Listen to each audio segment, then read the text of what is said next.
بسم الله الرحمن الرحيم. اللهم لا سهل إلا ما جعلته سهلا وأنت الذي تجعل الصعب إن شئت سهلا. هنتعلم النهاردة صابونة كده جليسرين، بس يعني شكلها كويس، وبرضو إن شاء الله تكون ليها تسويق كويس ومبيعات كويسة. شايفين شكلها؟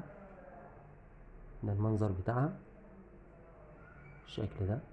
طبعا زي ما اتفقنا الألوان زي ما انت عايز، اللون اللي انت عايزه اشتغل بيه، بس برضه عشان تطلع لك بالشكل ده ما ينفعش تستخدم الوان الا الفوسفوريه. تمام. هنبدا الاول ان احنا هنحضر الالوان بتاعتنا زي ما اتفقنا. كل مره بنجهز الواننا، انا ببقى مجهز حاجات كده عشان ما تعملش معايا، ما ياخدش معايا وقت في الفيديو. زي ما اتفقنا برضو كل مره بنقول هنيجي كده نقطع اهو صابون الجليسرين.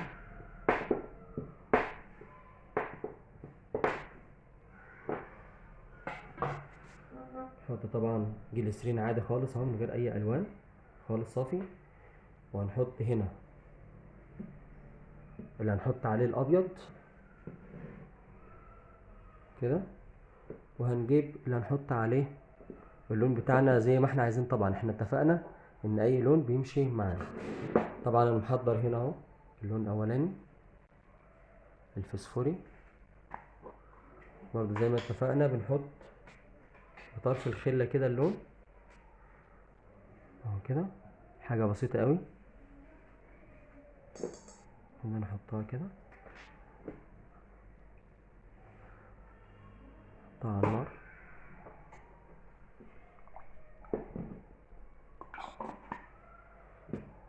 نرجع ناخد الجليسرين اللي هو الشفاف العادي، احطه اهو برضه على النار، والابيض بتاعي طبعا بكون حاطط لون ابيض اهو برضه اهو.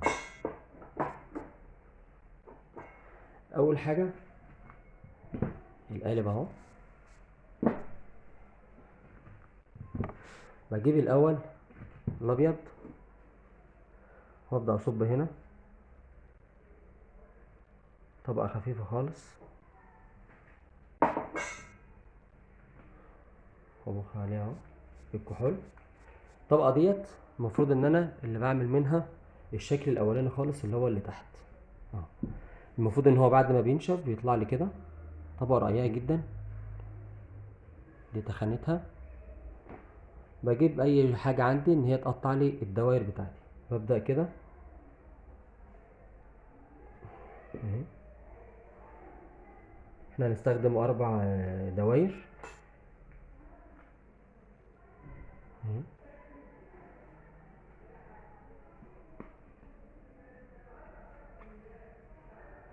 بالشكل ده اهو. ببدا اسويهم كده وابدا احطهم بالشكل اللي انا عايزه. هو انا مثلا اخترت الشكل يكون عامل زي ما وريت لكم الصابونه كده بزاويه 3.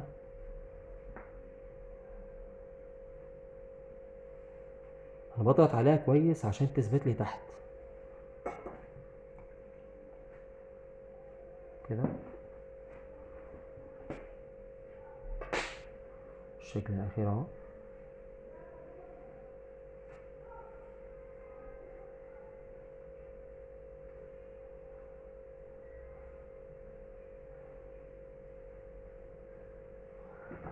وبجيب الصابون الجليسرين الشفاف وابدا اعمل طبقه في الاول خالص جليسرين بس. طبعا ما بسخنوش قوي عشان ما يبداش يسيح لي الشكل اللي انا عامله الاولاني. جميل. بعد ما اخلص المرحله الاولانيه دي هبدا ابخ الكحول، ارش كحول كده عليها. دي كده اول خطوه انا عملتها اللي هي بتبقى تحت خالص اللي هي الاساس بتاعي.